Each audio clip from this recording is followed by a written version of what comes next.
Complex analysis में आज हम कर रहे हैं मीरोमॉर्फिक फंक्शंस। ठीक है, पहले हम डेफिनेशन करते हैं। मीरोमॉर्फिक फंक्शन की डेफिनेशन क्या है? Meromorphic function, a function which has poles as its only singularity in the finite part of the plane is said to be meromorphic function. किसी भी फंक्शन को मीरोमॉर्फिक फंक्शन कहेंगे अगर उसके पास सिंगुलैरिटी एग्जिस्ट करती है तो वो सिर्फ पोल टाइप्स की हो। अगर उसके पास सिंगुलैरिटी है तो वो किस टाइप की होनी चाहिए? सिर्फ पोल टाइप्स की है, उसके पास पोल्स के अलावा कोई और सिंगुलैरिटी नहीं है। ठीक है, तो उसे हम क्या कहेंगे? मीरोमॉर्फिक फंक्शन। जैसा कि कल भी मैंने आपको डेफिनेशन में करवाया था, कोई भी फंक्शन है जिसके पास सिर्फ फंक्शन एनालिटिक हो in D except at a finite number of poles. इस बात का भी वही मीनिंग है कि अगर उसके पास सिंगुलैरिटी है तो वो सिर्फ पोल्स होनी चाहिए। जैसे एग्जांपल है F Z is equal to Z square minus 1 divided by Z raise to power 5 plus 2 Z cube plus Z is equal to. आप इसे डिनोमिनेटर को सोल्व करेंगे क्योंकि पोल्स हमें डिनोमिनेटर से मिलते हैं। जो डिनोमिनेटर्स की जीरोज़ हैं वो फंक्शन के लिए क्या काम करती हैं? पोल्स का काम करती हैं। आप इसे सोल्व करेंगे तो ये बन जाएगा Z plus 1 Z minus 1 divided by Z minus iota square Z plus iota whole square. ठीक है, तो यहाँ पर Z is equal to 0, Z is equal to iota and Z is equal to minus iota. ये इस functions के पोल हैं और सिर्फ इसके पास यही सिंगुलैरिटी एग्जिस्ट करती है। तो एफ जेड एक कैसा फंक्शन है? मीरोमॉर्फिक फंक्शन है। एफ जेड को क्या कहेंगे? मीरोमॉर्फिक फंक्शंस। आज हमारी बहुत इंपॉर्टेंट थ्योरम कर रहे हैं हम, प्रिंसिपल आर्ग्यूमेंट। ठीक है, principal argument. Number of poles and zeros of a meromorphic function. Let fz be analytic inside and on a simple closed curve C except for a finite number of poles inside C. इस पूरे का मतलब यही है कि कोई function हमें मीरोमॉर्फिक function दिया हुआ है and let f z is not equal to 0 on C, यानी सी की जो बाउंड्री पर जो भी आपका कॉन्टूर बनेगा, जैसे ये कॉन्टूर है, इसकी बाउंड्री पर फंक्शन कहीं भी 0 नहीं है। प्रूव डैट, तो हमें क्या प्रूव करना है? 1/2 पाई आयोटा इंटीग्रल लो F dash Z divided by F Z D Z is equal to n minus P, where capital N stands for the number of zeros and P stand for number of poles, कि कितने number of zeros हैं, कितनी number of poles हैं। अगर उनको subtract कर दें तो वो किस इंटीग्रल की वैल्यू देगा? 1/2 pi iota integral of F dash Z divided by F Z D Z की वैल्यू देगा। इसे हमें प्रूफ करना है। प्रूफ शुरू करते हैं। हमें वही दिया हुआ है कि फंक्शन कैसा है? मीरोमॉर्फिक फंक्शन है और हमें नंबर ऑफ जीरोज़ और नंबर ऑफ पोल्स पर काम करना है।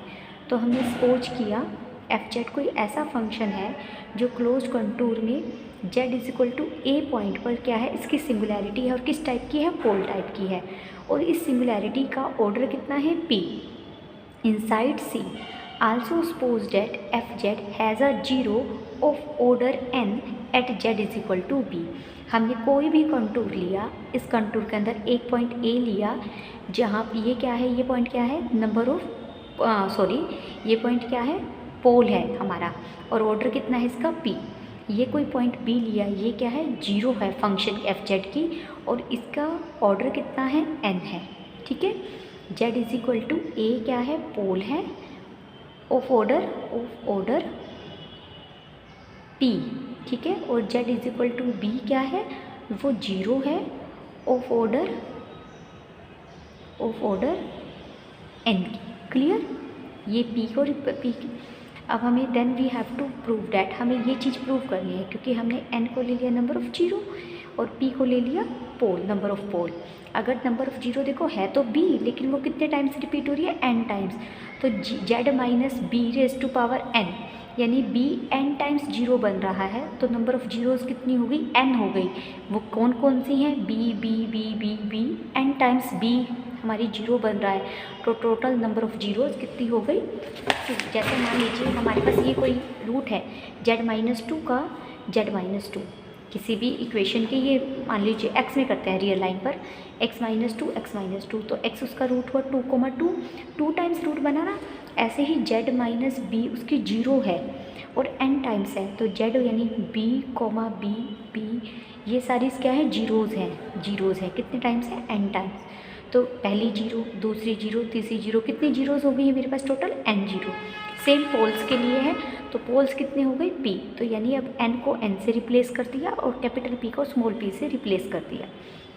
हमने क्या लिया, कंटूर के अंदर ही है दोनों पॉइंट, तो हमने A पॉइंट के A को सेंटर मानकर एक सर्कल ड्रॉ कर लिया, ठीक है, गामा 1। और ऐसे ही B को सेंटर मानकर एक सर्कल ड्रॉ कर लिया, डैट इज़ ऑल्सो गामा 1। ये स्मॉल गामा है, ये capital gamma 1। Let gamma 1 and gamma 1 be non overlapping circles inside C के ही अंदर होना चाहिए, सी को बाहर नहीं करना चाहिए और ओवरलैप नहीं करना चाहिए, यानी ये इसकी बाउंड्री को टच नहीं करना चाहिए, ये इसकी बाउंड्री को क्रॉस नहीं करना चाहिए। नॉन ओवरलैपिंग हमने सर्कल लिए हैं with their centre at z is equal to a and z is equal to b respectively. हमने कॉशी थ्योरम की है। कॉशी थ्योरम की करोलरी हमें क्या कहते हैं, 1 बाय, अगर मुझे पूरे कंटूर पर इसका इंटीग्रल निकालना है किसी भी फंक्शन, ये gz मान लीजिए, ये पूरा फंक्शन क्या है, gz, किसी भी कंटूर का gz पर इंटीग्रल निकालना है, तो उसके अंदर जो अगर वो मल्टीपल कनेक्टेड डोमेन है, तो उसके अंदर जो नॉन ओवरलैपिंग सर्कल्स बन रहे हैं उन सब का निकाल के मैं ऐड कर दूँ, उस पूरे कंटूर का इंटीग्रल को रिप्रेजेंट करेगा। तो वही काम किया, ये हमने यहाँ पर एक इसके अबाउट गामा 1 और इसके बाद निकालेंगे इंटीग्रल, उनको ऐड कर देंगे, ये पूरे कंटूर के लिए इक्वल आएगा, ठीक है। अब एफ जेड हैज़ अ पोल, अगर एफ जेड के पास पोल है जेड इज इक्वल टू ए पर ऑर्डर पी का, तो एफ जेड किस टाइप का दिखेगा, ये सब काम हम कर चुके हैं। एफ जेड किस तरीके से शो होगा, जी जेड बाई में Z minus A raise to power P, क्योंकि सिर्फ ए ही उसके पास पोल है और वो उसका ऑर्डर कितना है पी, और जहाँ पर जी जेड इसलिए एनालिटिक होगा and non zero within and on gamma 1। Clear, taking log on both side, log लेंगे तो ये लॉग एफ जेड बन जाएगा, ये लॉग जी जेड बन जाएगा, minus p log Z minus a बन जाएगा। इसे आप डिफ्रेंशिएट करेंगे तो ये f dash Z by F Z बन जाएगा, ये g dash Z by g z बन जाएगा, ये पी तो बाहर है ही, लॉग जेड माइनस ए का 1 बाय जेड माइनस ए बन जाएगा, ठीक है। Taking integral on both side on gamma 1, जो स्मॉल गामा 1 है हम उस पर इंटीग्रल ले रहे हैं, तो इंटीग्रल का साइन आ जाएगा, डी जेड के अबाउट इंटीग्रेट कर रहे हैं इनको हम। तो इसकी वैल्यू ये क्या है, देखो ये तो एज इट इज़ है, ये p ये बन गया 1 बाय जेड माइनस ए, जहाँ पर a क्या है, पोल, इसकी वैल्यू हमने कर रखी है 2 पाई आयोटा होती है। अगर जेड माइनस ए की पावर 2 या 2 से ज़्यादा हो जाए तो इसकी वैल्यू 0 होती है, और अगर जेड माइनस ए की पावर 1 है तो इसकी वैल्यू 2 पाई आयोटा होती है। ये हमने प्रॉब्लम्स में किया हुआ है पीछे, ठीक है। Since G Z is analytic, G Z तो एनालिटिक है, तो जी जेड का इंटीग्रल किसी भी कंटूर के अबाउट, क्लोज कंटूर के अबाउट क्या आएगा, 0, यानी integral of F dash Z by F Z किसके इक्वल हो गया, माइनस 2 पाई आयोटा पी। इसे हमने इक्वेशन नाम दिया, इक्वेशन कोई भी आप इक्वेशन नाम देंगे, इक्वेशन 3rd 4th और छोड़ देंगे। अब हम काम करेंगे 0 पर। हमने Z is equal to B को क्या कहा था, 0 कहा था एफ जेड की, तो एफ जेड कैसा दिखेगा, कैसे एक्सप्रेस कर सकते हैं, Z minus B raise to power N phi Z, where phi Z is analytic and non zero within and on gamma 1, ठीक है।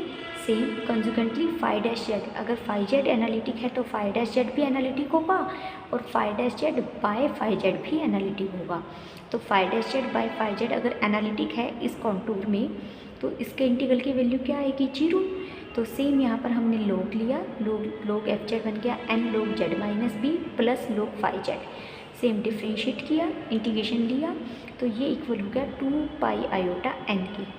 ये गामा 1, स्मॉल गामा 1 के about F dash Z by F Z की value आई है, ये हमारी capital gamma 1 के about F dash Z by F Z की वैल्यू आई है। अगर मैं इन दोनों को जोड़ दूँ, इन दोनों को ऐड कर दूँ, तो मेरे पूरे कॉन्टूर की वैल्यू आ जाएगी, ठीक है।